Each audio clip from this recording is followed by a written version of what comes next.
Second type of circular motion is non-uniform circular motion. आत्तापर्यंत आपण uniform circular मोशनचे सगळे concept learn केलेत.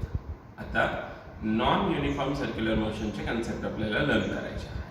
Now let us define first what is non uniform circular motion. Definition खूप सोपी आहे. UCM मध्ये तुम्हाला आठवत असेल तर आपण असं लिहिलं होतं, motion of the particle along the circumference of the circle with constant linear speed, angular speed and angular velocity. मात्र नॉन यूसीएम मध्ये यातली कोणतीही वेलोसिटी कॉन्स्टंट असत नाही. म्हणजे motion of the particle along the circumference of the circle with variable linear speed बदलणार आहे, linear velocity बदलणार आहे, अँग्युलर स्पीड बदलणार आहे, अँग्युलर वेलोसिटी बदलणार आहे. म्हणजे कोणतीही वेलोसिटी किंवा स्पीड या मोशन मध्ये कॉन्स्टंट नाही आणि शक्यतो या motion under the action of earth's gravitational field होतात. म्हणजे what is non UCM definition is very simple. Motion of the particle along the circumference of the circle with variable linear speed, linear velocity, angular speed and angular velocity. शक्यतो या motion अर्थ gravitational field मध्ये होत असतात. Simple examples of non uniform circular motion are motion in a vertical circle. As soon as we say vertical circle, vertical circular motions are generally affected by Earth's gravitational field. म्हणून आपण इथे हे लिहिलेलं आहे. Second, सगळ्यांनी पाहिलेलं giant wheel, सगळ्यांनी experience पण केले जायंट व्हील. जायंट व्हील ही नॉन युनिफॉर्म सर्क्युलर मोशन आहे, नक्कीच vertical circular motion. Roller coaster non UCM आहे. अगदी सोपे एक्झाम्पल घेतलं तर motion of a stone tied to one end of the string, and if that string is revolved in a vertical circle, then that motion becomes non-uniform circular motion. Now let us see what are the characteristics of non-uniform circular motion. जेव्हा non यूसीएमचे आपण characteristics बघतोय तेव्हा थोडा आठवायचा प्रयत्न करा uniform circular मोशनचे आपण characteristics काय लिहिले होते. आता आपण नॉन यूसीएमचे कॅरेक्टरिस्टिक्स बघूया. नॉन यूसीएम मध्ये लिनियर स्पीड आणि angular speed both are variable already आपण लिहिलेलं आहे. म्हणजे नक्कीच इथं कुठलं तरी ऍक्सेलरेशन असणार आहे. त्या ऍक्सेलरेशन मुळे हे दोघं बदलतात. सेकंड, लिनियर वेलोसिटी आणि angular velocity R variable.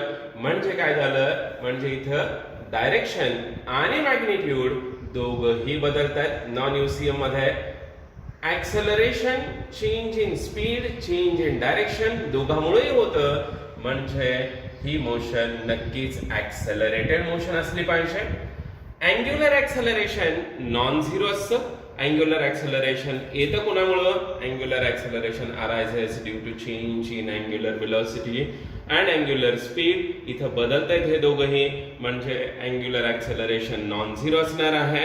Angular acceleration जर नॉन झिरो असेल तर टँजेन्शियल ऍक्सेलरेशन सुद्धा नॉन झिरो असतं. Tangential acceleration is not equal to zero. Uniform circular motion मध्ये फक्त सेंट्रिपिटल फोर्स होतं, कारण टँजेन्शियल ऍक्सेलरेशन झिरो होतं.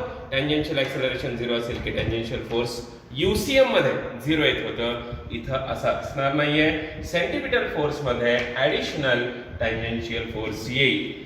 वर्क डन नॉन यूसीएम आहे, सगळ्यांना माहिती आहे, अगदी सोपं आहे. युनिफॉर्म मोशन नसेल कोणतीही, नॉन युनिफॉर्म मोशन असेल तर तुम्हाला वर्क डन करावंच लागतं. म्हणजे वर्क डन नॉट झिरो. किती असतं work done? Work done is always equal to change in kinetic energy. Therefore change in kinetic energy is always equal to work done in case of non UCM. And हे obvious आहे, हे सांगायचीच गरज नाहीये. Non periodic motion असते non UCM. This is definition of non UCM. These are the examples of non-uniform circular motion, and we have just studied the characteristics of non-uniform circular motion. Means, henceforth, we are going to study motion of a body or particle in a vertical circle, which is also known as vertical circular motion. Now, let us see the concept of vertical circular motion. We are going to write vertical circular motion as VCM. Definition of vertical circular motion is motion of the particle along the circumference of the circle in vertical plane under the effect of Earth's gravitational field. What is vertical circular motion? Motion of the particle along the circumference of the circle in vertical plane under the effect of Earth's gravitational field. Examples we have already written in non-UCM. Examples are giant wheel, motion of body tied to a string and revolved in a vertical circle is also a vertical circular motion. Vertical circular motion ला दोन part मध्ये divide करता येतं. दोन part कोणते? एक vertical circular motion which is controlled by gravity. म्हणजे काय? म्हणजे इथं आपण एक्सटर्नल एनर्जी प्रोव्हाइड करणार नाही. म्हणजे मोशन सुरू होण्यासाठी जस्ट एक्सटर्नल एनर्जी प्रोव्हाइड करणार, तिथून पुढे ती मोशन ऑटोमॅटिकली कंटिन्यू होत असेल. फॉर एक्झाम्पल, समजा तुमच्याकडे एक स्टोन आहे, तो स्टोन स्ट्रिंगला जोडला आणि ती स्ट्रिंग आपण हातात पकडली आणि गोल फिरवायला लागली. पहिल्यांदा ह्या स्टोनला इथं थोडी एनर्जी दिली जाईल so that it will reach to this point. Highest पॉइंटला पोहोचला की इथपासून मात्र एनर्जी दिली जाणार नाही. हायेस्ट पॉइंटला पोहोचला की त्याच्याकडे असणारी ग्रॅव्हिटेशनल पोटेन्शियल एनर्जी कायनेटिक एनर्जीला कन्वर्ट होईल.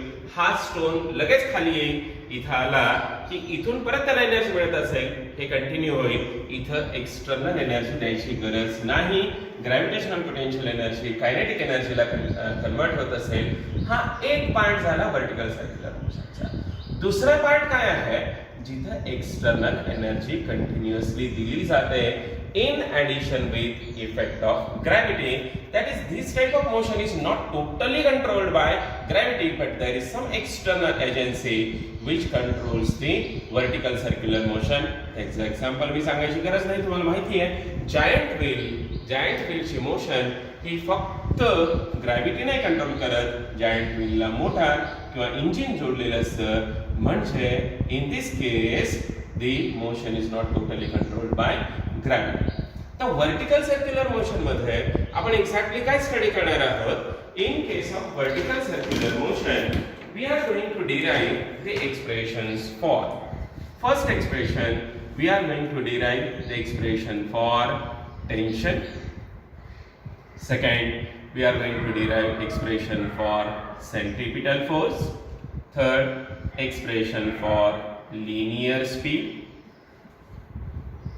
By deriving the expressions for potential energy, kinetic energy and total energy, we are going to show that motion of a particle in vertical circle, that is vertical circular motion, or in vertical circular motion, total energy is constant, that is total energy is conserved.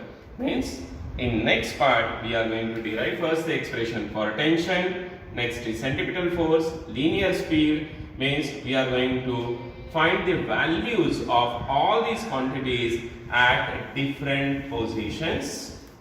Like we are going to find all these values, number 1 at highest position, number 2 at lowest position, number 3 at midway position, that is at horizontal level, and number 4 is at any position P.